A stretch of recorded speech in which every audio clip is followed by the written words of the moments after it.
Jadi supaya yang ribu-ribu langkah di belakang itu supaya nggak mubazir, ya supaya nggak sia-sia.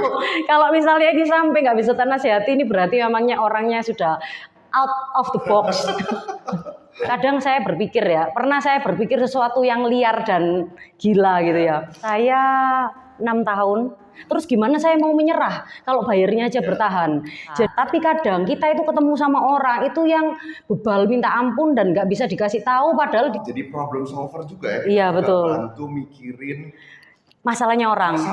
Iya betul. Jadi ketika saya kerja di properti ini saya merasa kuliah yang tidak putus-putusnya. Ini kali ini mau ngobrol-ngobrol aja sama Cek Rosa ya. Cek Rosa ini sudah berapa tahun sih di properti? Saya 6 tahun. 6 tahun ya. Nah, selama 6 tahun ini aku mau tahu nih, punya pengalaman apa aja nih ketemu klien-klien ya. Karena kita sebagai agent properti kan pasti ketemu banyak banget orang, macam-macamnya juga berbeda-beda, backgroundnya beda-beda, cara berpikir beda, cara berbicara juga beda. Nah, mungkin bisa di-sharingkan sih, mungkin klien atau siapapun yang kita ketemui yang berkesan buat Cek Rosa. Pernah sih, ketika saya jaga pameran di salah satu mall. Terus saya prospek ya di sana. Kita kan salah satu pekerjaan kita itu juga kadang jaga pameran, terus kita prospek project yang kita pasarkan. Dan pada saat itu setelah saya prospek orang tersebut, kelihatannya dia ya tertarik lah. Terus dia bilang oke, nanti kalau misalnya untuk lebih lanjut nanti saya hubungi. Dia bilang seperti itu. Oh ya baik Bu. Terus setelah dia pergi meninggalkan saya. Kemudian 5 menit lagi dia kembali, dan waktu dia kembali itu nggak dengan tangan kosong, tapi dia bawa cheesecake buat saya. Ya jadi ini sebelumnya belum kenal ya? Nggak kenal sama sekali, nggak kenal. Jadi dia balik ke saya sama bawa cheesecake. Saya cukup kaget ya. Orang ini baru pertama kali ketemu dengan saya, tapi saya sangat berkesan banget gitu.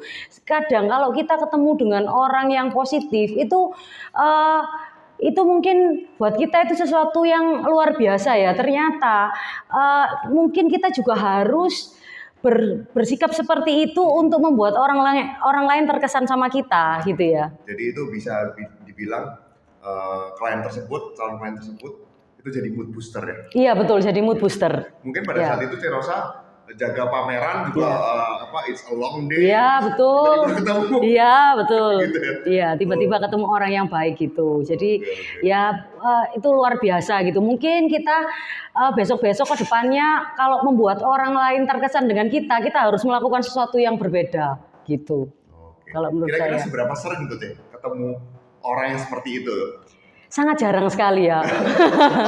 Mungkin dari 50 orang yang saya temui ya belum tentu ada yang seperti itu gitu. Tapi saya pernah mendapatkan perlakuan seperti itu dari beberapa klien juga gitu.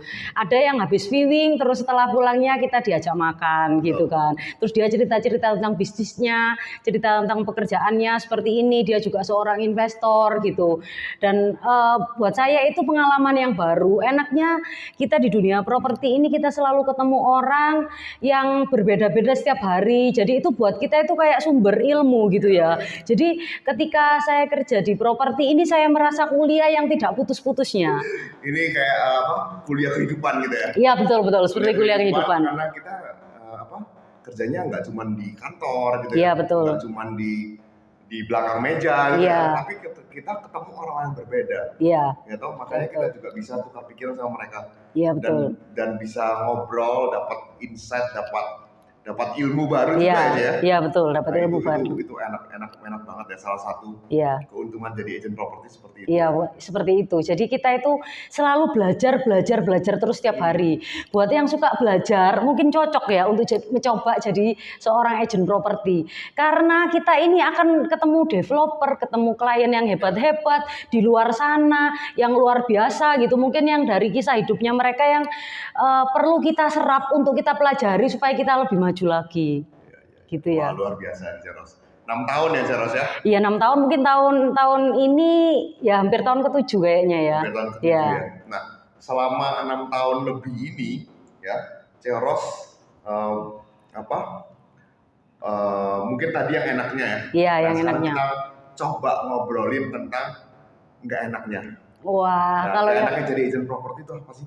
Kita kan udah tahu suka nih. Iya. Nah, dukanya apa kira-kira? dukanya itu mungkin kalau misalnya kita itu udah mendekati closing ya, apalagi kalau klien udah bilang 90% suka mau beli suatu properti yang kita tawarkan, terus tiba-tiba gagal di tengah jalan karena sesuatu hal, misalnya nggak bisa ditransaksikan atau keluarganya ribut gitu ya. Ya jadi kita itu ketemu dengan banyak sekali keluarga itu dengan banyak problema.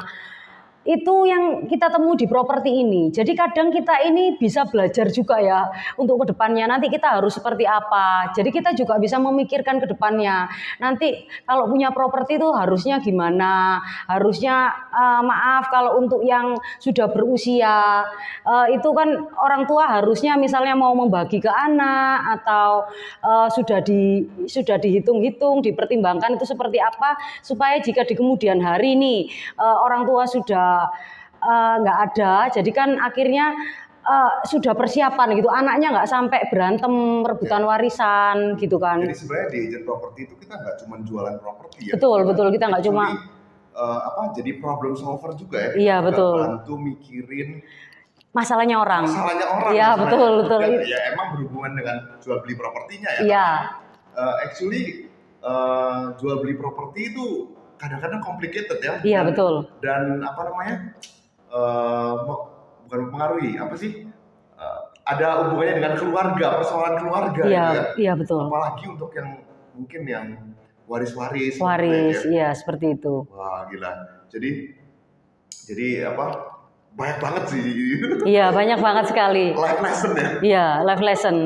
Jadi kita di sini itu kita itu kadang memikirkan masalahnya orang, kita berusaha untuk cari jalan keluarnya masalahnya orang lain gitu kan, bukan cuma untuk masalah kita sendiri. Dan di situ itu buat kita kan dituntut untuk mikir gitu juga, cari jalan keluar. Kita komunikasi dengan notaris A, terus kita komunikasi dengan notaris B. Jadi tiap notaris atau orang lain yang kita ajak konsultasi itu kadang-kadang memiliki jawaban yang berbeda-beda, dan itu nanti kita bisa filter kira-kira baiknya bagaimana gitu. Oke, luar biasa. Jadi pengalaman kita nih kaya banget. Iya, kita kaya banget. Nggak cuma tentang propertinya ya. Iya, betul. Iya. Kalau now let's talk about mungkin orang-orang yang susah kita handle dalam pekerjaan kita. Iya. Pasti dalam setiap pekerjaan kan kita pasti ketemu lah orang-orang yang hard to handle ya, yang susah mungkin kita ajak komunikasi atau mungkin Cerosa ada satu pengalaman aja mungkin yang paling Cerosa ingat.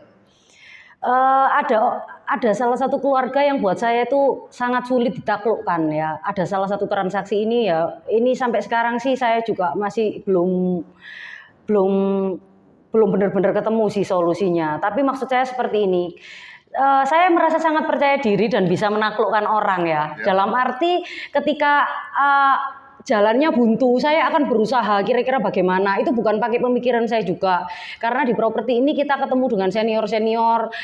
Kalau di kantor kita ada Ko Jerry yang lebih senior gitu dan berpengalaman lebih jauh gitu ya.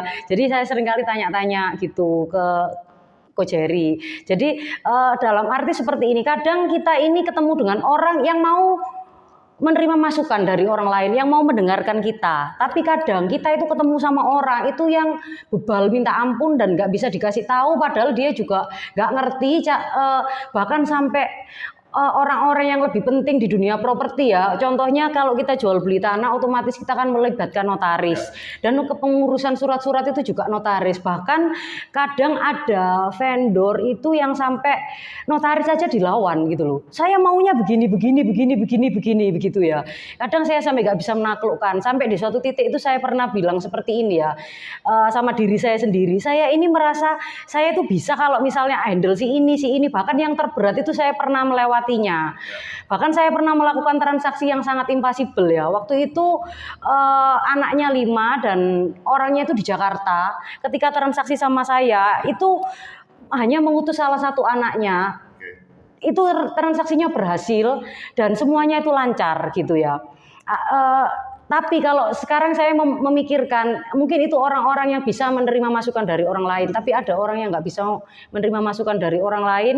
Jadi kadang-kadang yang saya maksud di sini itu adalah orang-orang yang ya mungkin sok pinter gitu ya. Itu buat kita itu kadang itu susah dimasukin, dinasihatin juga susah begini. Kita nasihatin juga untuk kebaikan betul. Dan kelancaran daripada transaksi ini ya betul. Nah kadang kalau yang susah kayak gitu kadang kita juga berhenti sejenak, mengambil waktu ya, bernafas, terus kira-kira nanti ini baiknya bagaimana. Nah yang seperti itu tuh kadang ada yang berat buat saya. Bahkan saya sampai ada di titik itu saya ini orang ini mau tak apain ya, kalau transaksi ini mau tak lepas, buyer saya itu suka gitu ya sama rumah yang dipasarkan ini, bahkan buyer saya bertahan. Terus gimana saya mau menyerah kalau buyernya aja bertahan?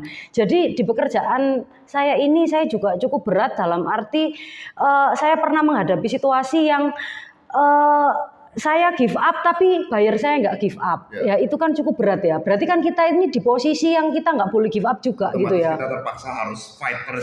Kita harus tetap fight sampai seterusnya sampai transaksinya berhasil seperti itu. Ya tapi kita harus tetap berusaha gimana caranya menaklukkan orang ini, gimana caranya menasehati seperti itu. Kadang saya berpikir ya, pernah saya berpikir sesuatu yang liar dan gila gitu ya. Jadi gini, kalau misalnya kenapa saya kok nggak bisa ngomongin orang ini? Oh, saya selama ini orang yang bisa saya nasehati mungkin orang waras. Kalau misalnya ini sampai nggak bisa nasehati, ini berarti memangnya orangnya sudah out of the box. Gitu ya. Kita ada di seperti itu, tapi cuman di sini kita nggak boleh give up. Saya nggak boleh give up. Mungkin juga mereka punya alasan tertentu, punya pengalaman tertentu. Betul. Mungkin membuat mereka bereaksi seperti itu. Iya betul. Itu mungkin kita kita sama ini ya kita bisa mengerti sih. Cuman ya memang agak susah lah untuk membantu mereka. Sebenarnya kita tujuannya adalah membantu mereka ya. Iya betul. Tapi ya mungkin tiap orang kan punya reaksi yang berbeda-beda, terus cara pandang dan cara problem solving yang berbeda-beda. Kita sebagai advisor cuma bisa memberikan masukan seperti itu ya. Oke, wow luar biasa. Ya, mungkin yang terakhir sih, aku mau tanya, selama 6 tahun 6 tahun C Rosa jadi agent properti, ya, ada tips apa enggak buat teman-teman kita yang nonton ini, siapapun itu, epic people yang nonton ini, yang mau bertransaksi properti, kira-kira do's and don'ts-nya apa? Kalau menurut saya buat teman-teman yang sudah ada di dunia ini atau bahkan yang mau terjun ke dunia ini, gini, di pekerjaan kita itu jangan sampai kita itu menyerah ya. Seandainya pun tidak berhasil, setidaknya kita tidak menyerah gitu. Jadi di pekerjaan kita ini itu menuntut mental kita itu jadi lebih bagus karena kita nggak akan mudah menyerah gitu ya. Kita akan tetap bikin goal sampai transaksi ini berhasil. Jadi kita tetap harus punya fighting spirit yang luar biasa. Misalnya ketika kita low bet, itu kadang kita tanya sama senior kita ya, kita konsultasi dengan orang-orang yang lebih senior ya, yang ngobrol-ngobrol misalnya dengan prinsipal saya kan juga lebih senior juga ya. Terus dengan yang lainnya. Umurnya enggak. Rahasia. Umurnya rahasia katanya. Oke. Ya jadi itu bikin kita untuk nggak menyerah gitu. Jadi untuk yang baru-baru atau yang masih sekarang menghadapi transaksi yang sulit, jangan pernah menyerah gitu. Karena kadang-kadang kalau kita menyerah itu ternyata kesuksesannya kita itu hanya selangkah aja. Jadi supaya yang ribu-ribu langkah di belakang itu supaya nggak mubazir, ya supaya nggak sia-sia. Tapi kita menyerah di sini, ternyata golnya tuh yang selanjutnya ini. Iya betul, jangan sampai seperti itu, pasti nangis sekali ya. Oke, mungkin segitu dulu Rosa. Thank you. Thank you. Semoga ini bisa menjadi inspirasi buat